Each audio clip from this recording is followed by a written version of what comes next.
Good evening, students. It's Mr. Greason. So I'm going to be talking about some of the troubleshooting issues or problems that beginning saxophone players have.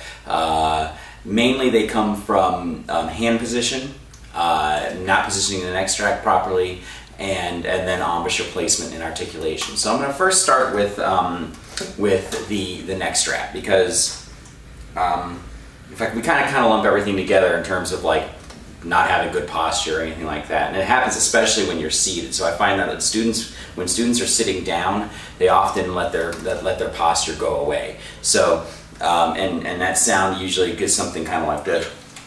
Even if they're playing standing, they'll do something like this.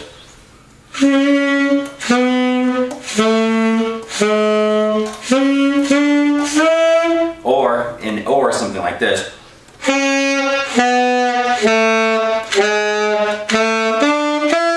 Alright, so that's two different sounds. Neither are originally characteristic of the saxophone. But the first problem is how I'm kind of turning myself into a pretzel for trying to reach my instrument. The wonderful thing about the saxophone is you don't have to do that. You make sure you can adjust your neck strap. Fingers on the there's neck straps come in all sorts of shapes and sizes, but if you can adjust the neck strap up and down, that really helps for getting the instrument in the right place. So I'm going to adjust my neck strap to make sure that the mouthpiece comes right to me. All right, and that's really important. So that'll take care of some of our sound issues right away.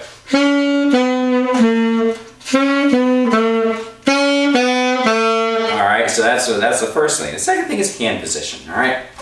So you can see on the saxophone, all right, the instrument works best when you have your fingers on the buttons, fingertips on the buttons, because when you do that, it allows your hand to open up and not hit the side keys on the left or the side keys on the right. So keeping your hand open and fingers on the buttons are really helpful for making sure that happens. All right, and the same thing with clarinet, where the thumb should be right about here on the thumb rest. All right, so just about right over by the base of the thumbnail and the knuckle, somewhere right there. If you have too much thumb underneath the thumb rest, you're going to have some hand position problems. So I come back into the slightly better light here. All right. Now the next thing is embouchure placement and reed strength. All right. Most sax players, even starting off, the mouthpiece that comes with the instrument is a larger mouthpiece, and therefore can fit softer reeds. But I really strongly advise using anything softer than using anything softer than a size 2.5. 2.5 is a good starting off point for playing, because if you play on a 2 or something softer, it lets you make a sound on the instrument without doing the right things in terms of embouchure. So it kind of lets you get away with it, and then it's just, you have a whole lot of sound problems as a result. So I'm going to go ahead and change my reed to a harder reed, and then I'm going to try and I'm going to not put enough mouthpiece in my mouth, and you'll hear the difference in sound.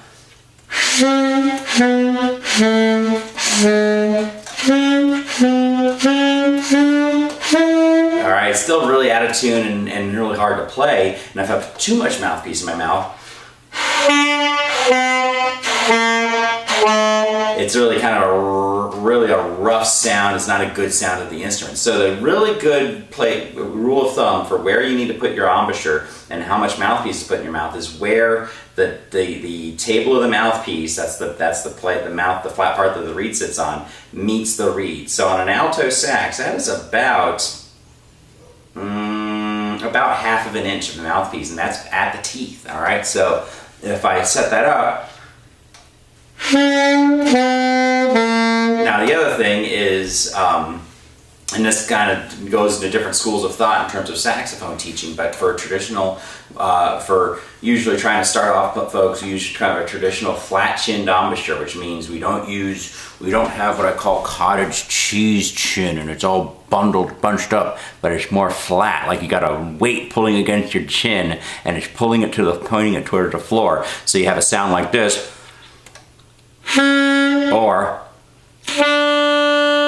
and that completely changes the sound of the instrument.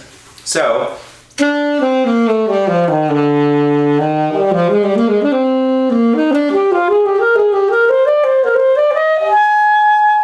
you actually have command over the entire instrument just because of the amount of mouthpiece that you have in the mouth. So as just as a bit of a sum up, fingers on the buttons, open C's in your hands so that you're not hitting the side keys. Fingers on the buttons. Make sure you adjust your neck strap. If you find yourself doing this to reach your instrument, stop and adjust your neck strap so that you can make the instrument come to you.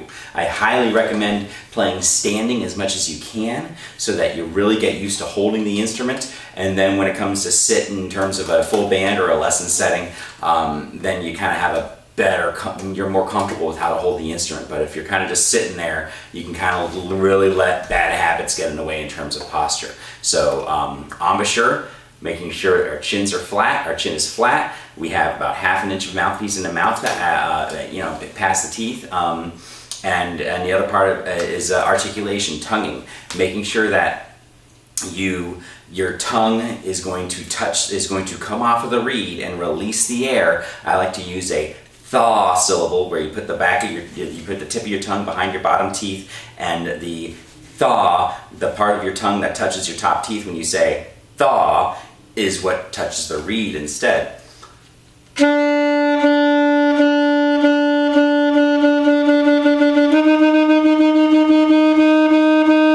Alright, and some people like to teach tip of the tongue to the tip of the reed.